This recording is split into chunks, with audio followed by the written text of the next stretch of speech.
Bonjour, vous êtes sur le plateau de l'école publique de journalisme de Tours et on suit les assises du journalisme.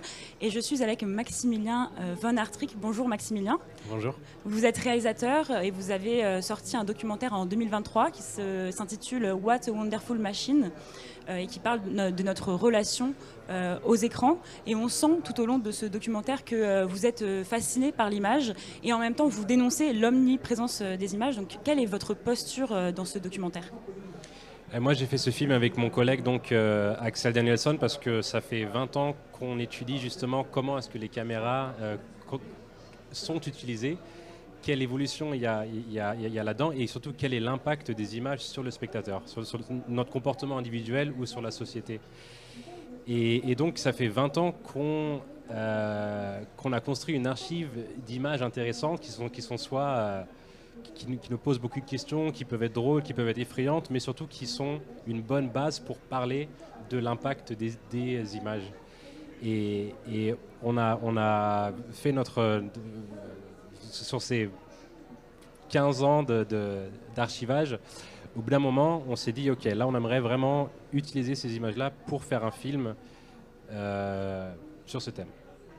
D'accord. Et à un moment dans le documentaire, vous dites n'avoir qu'un angle de prise de vue peut déformer notre perception du réel. Et est-ce que vous pouvez nous donner des clés un peu? Comment est-ce qu'on s'en prémunit de ça, justement? Oui, ça vient surtout... C'est une très bonne question parce que c'est, je crois, la première image qu'on a sauvegardée dans notre archive personnelle. C'était en 2010. À l'époque, il y a eu un tremblement de terre très violent à Haïti. Et sur la première page du plus grand journal en Suède, il y avait une photo avec une jeune fille morte.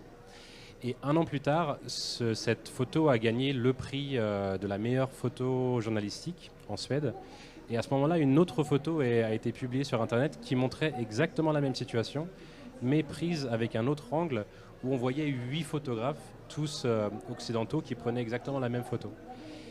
Et je trouve... Ça en dit long sur le fait que juste en voyant une autre perspective, ça change toute l'histoire qu'une seule image peut raconter. Donc il faut toujours plusieurs perspectives pour vraiment avoir une compréhension totale. On peut jamais, et c'est ça qui est important de savoir à chaque fois qu'on voit une image, c'est que ça ne montre qu'une perspective. Et c'est intéressant ça justement parce que les jeunes générations sont baignées d'images et aujourd'hui au documentaire, donc lors de la projection, il y avait beaucoup de jeunes. Est-ce que quand vous avez quand vous avez réalisé ce documentaire, vous pensiez à eux? Est-ce qu'il était particulièrement destiné aux jeunes générations? Alors pas particulièrement. Nous, à chaque fois qu'on fait un film, on le fait d'abord pour nous. On veut qu'il nous plaise à nous. Mais on s'est rendu compte quand le film est sorti, la première mondiale c'était au festival de Sundance aux États-Unis et la première européenne au festival de Berlin, à la Berlinale. Et là, il a été programmé dans une section ciblée pour un public jeune entre 14 et 17 ans. Et la première projection, il y avait 800 collégiens qui étaient là. L'équipe du festival nous a dit avant la projection, s'ils n'aiment pas le film, ça va être le chaos total, ils vont être pas concentrés du tout. Mais heureusement, c'était pas le cas, ils étaient hyper concentrés.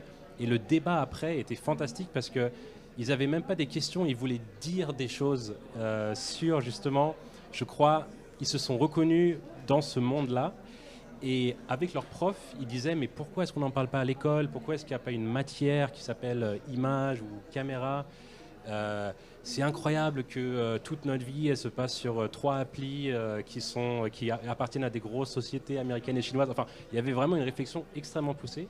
Et c'est là qu'on s'est dit, OK, on va mobiliser plein d'acteurs, d'institutions en Suède pour vraiment miser sur le public jeune, pour amener les jeunes au cinéma et pour voir ce genre d'images qu'ils ont l'habitude de voir sur leur petit téléphone portable individuellement, de les mettre sur grand écran, de les voir ensemble, d'y réagir ensemble. Et ça les a touchés aujourd'hui. Merci beaucoup Maximilien, merci à vous. Vous pouvez retrouver toutes nos interviews sur le compte YouTube de l'EPJT. Belle journée à tous.